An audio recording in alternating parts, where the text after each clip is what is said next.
So here there are three sets of questions. Why has God started playing this game of birth and death with us? Second, if our ultimate goal is to reach the divine, then why in the first place did we get separated? And third, if God is same and is within you, why people behave different and act differently? Very nice, very interesting questions. Actually, this whole world is what even in the Sanatana Dharma is said is Leela Kaivalyam. It is an eternal sport of God.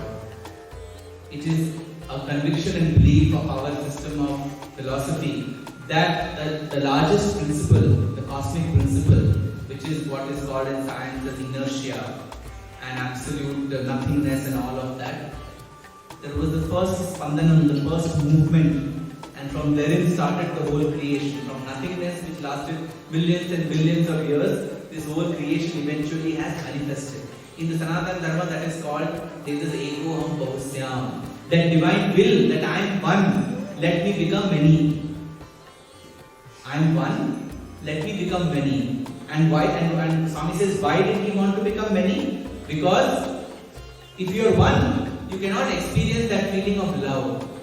To experience that feeling of love, you have to have duality. So I separated myself from myself to love myself. That's the basic principle of creation. I separated myself from myself to love myself. So why has God started playing this game of birth and death? Because God has not started this game of birth and death. We have only started with ourselves because we are a part of that. It's like saying why this a small drop of ocean is salty, because it has come from the same ocean which is fully salty. So we are ourselves playing this game with ourselves. Our larger self is playing this game with our smaller self. There is no difference. Whether it is a small crystal of sugar or a big amount of sugar, sugar is sugar. Whether it is divinity in its total form or it is divinity in its form, divinity is the same. You are the same divinity that the ultimate divinity is. You need to realize that and then move back. So what is the journey then? To move back. The faster you reach the destination, your journey is over that fast. How, when, where is a very, very customized game plan for each one of us. And at every stage, we get that kind of guidance and clarity. But that is the destination, is something that we need to understand.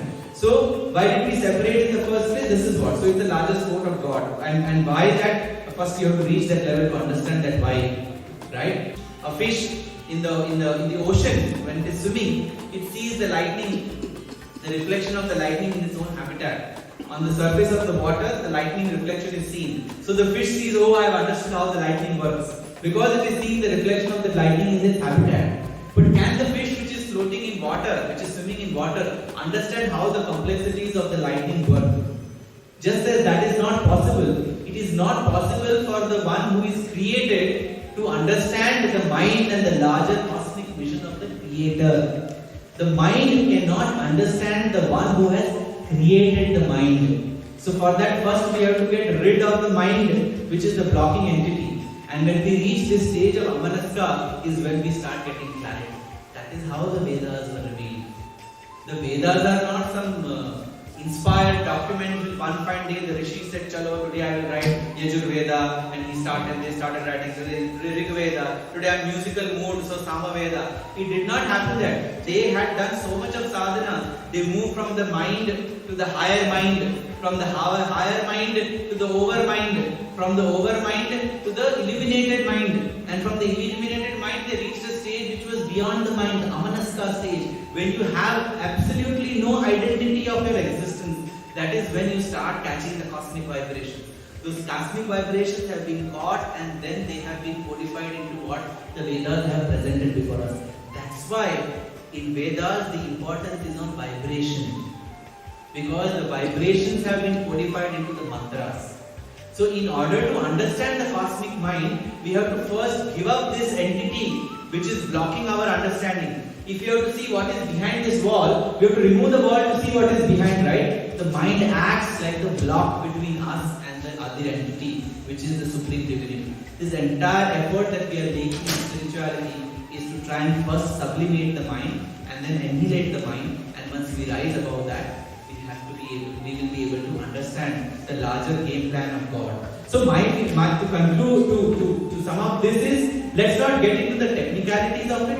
Let's first be convinced that yes, we have a divine destination. Let's be convinced that we want to lead a divine life, and let's be convinced that we have the roadmap to go ahead on that. Once these three equipments are there with you, then you are ready to go for the journey. That is what we need to do. You can't decide sitting here, what all signals I will come, which exit I will take. As you move closer to your destination, you will know there will be a board, take exit 51. After 2 miles, there is another exit, you take that. Similarly, as you progress in your spiritual journey, you will get your directions. Sitting here, you cannot envisage what lies ahead. What is important is that you need to progress ahead. Example of a person who had a torch, right, and he had to cross a jungle which was 20 kilometers. So that person was wondering, how will this torch give me light for 20 kilometers? It is throwing light only for the next 20 feet. So the passerby was saying, he was wondering, why you are not beginning your journey? He said, no, because I have to go 20 kilometers, this torch is throwing light only to 20 feet. He said, foolish fellow, as you move ahead in your journey, the torch also will move ahead with you. Every 20 feet will throw light on the next 20 feet, you will reach your 20 kilometers. That is our spiritual journey. We cannot sit here and say, oh, how will I achieve the Armanaska stage? You will not get answers sitting here. We are not, can a primary school starting with A, B, C, D know how I will write my PhD thesis? If I ask Sai Manasa now, she is not going to have the answer to that question, because she is just now mastering sentences, writing essays and trying to understand basics of language. But one day she will also write a thesis. She will also submit big projects. She is being groomed for that. We are all being groomed for that journey. Only thing is, we should be ready to get groomed. Are we ready to get groomed? Are we amenable to that change? Is the question we have to ask. If we are like a person who wants self-realization but wants to attend his grandson's Pooner ceremony the next day, we are not ready, because we have so many other commitments. So that is very, very important, and that's why I always highlight on this part that we need to be convinced about it. Otherwise, no amount of conviction of outsiders will be able to help us. Every master, every prophet, every guru only shows, Krishna also only will show the path. You have to walk the path. That's why there is so much of symbolism in his role as the charioteer of Arjuna. He did not himself accomplish the Mahabharata war. He only gave directions. The Pandavas walked those directions and won the war. That is what we all have.